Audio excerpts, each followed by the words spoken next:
Durung kenal, wes sayang, malah ditinggal. Assalamualaikum warahmatullahi wabarakatuh. Seperti kata pepatah yang tadi, durung kenal, durung sayang, atau sama saja seperti tak kenal maka tak sayang. Maka dari itu, perkenalkan nama saya Ita Yuliatin dari kelas 10.1. Pada kesempatan kali ini, saya akan menjelaskan tentang apa itu konstitusi, perbedaan konstitusi tertulis dan konstitusi tidak tertulis, serta mengapa konstitusi itu penting di dalam suatu negara. Sebelum itu, tahukah kamu apa bedanya negara kita dengan negara yang dipimpin diktator? Kuncinya cuma satu, yaitu konstitusi. Apa itu konstitusi?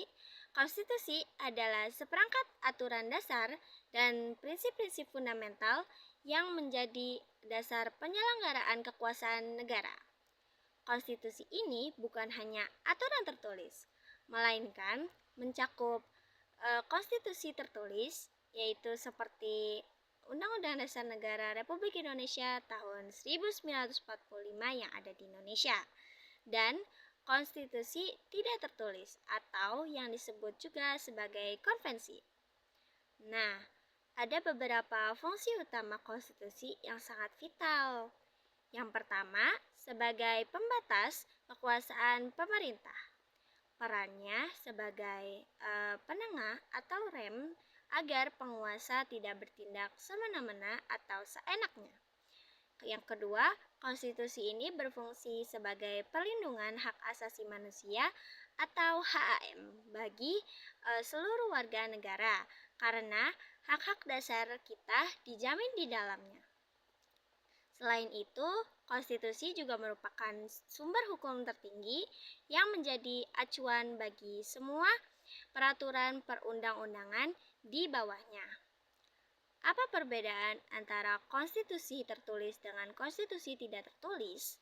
Konstitusi tertulis itu sudah pasti tertulis di kertas atau di sebuah dokumen seperti Undang-Undang Dasar 1945. Nah, undang-undang ini bersifat rigid atau kaku, yang berarti prosedur amandemennya sangat sulit. Nah, konstitusi tertulis ini juga sulit diubah. Undang-Undang Dasar Negara Republik Indonesia sendiri sudah melakukan amandemen 4 kali. Yang pertama tahun 1999, yang kedua tahun 2000, yang ketiga tahun 2001, dan yang terakhir tahun 2002. Nah, yang selanjutnya itu apa sih itu konstitusi tidak tertulis? Konstitusi tidak tertulis itu konstitusi yang tidak tertulis di kertas, melainkan seperti aturan yang dibuat seperti hukum adat itu tidak tertulis. Nah, konstitusi tidak tertulis itu sama seperti itu. Jadi itu hanya ada di pikiran, tidak tertulis di kertas. Bisa kita amalkan terhadap kehidupan sehari-hari dan sangat berpengaruh seperti aturan adat yang tadi. Nah, konvensi ini atau aturan tidak tertulis ini contohnya seperti pidato kenegaraan presiden yang diselenggarakan setiap 16 Agustus. Nah, ini bersifat fleksibel, tidak seperti tadi. Dan yang aturan ini atau konstitusi ini bisa mudah diubah dan juga tumbuh dari kebiasaan ketatanegaraan. Nah, itu perbedaannya tadi antara konstitusi tertulis dengan konstitusi tidak tertulis. Nah, kedua jenis konstitusi ini wajib ditaati dan dijaga demi menjamin stabilitas, dan demokrasi di Indonesia. Nah, konstitusi ini mengapa sih sangat penting bagi suatu negara?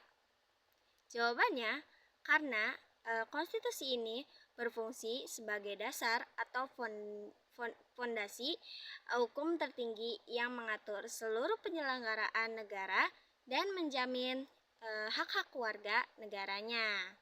Karena konstitusi ini juga merupakan hukum tertinggi yang sudah dijelaskan tadi. Nah, itu dia sudah selesai pembahasan tentang pengertian dari konstitusi, perbedaan konstitusi tertulis dengan tidak tertulis, dan mengapa konstitusi itu penting bagi suatu negara.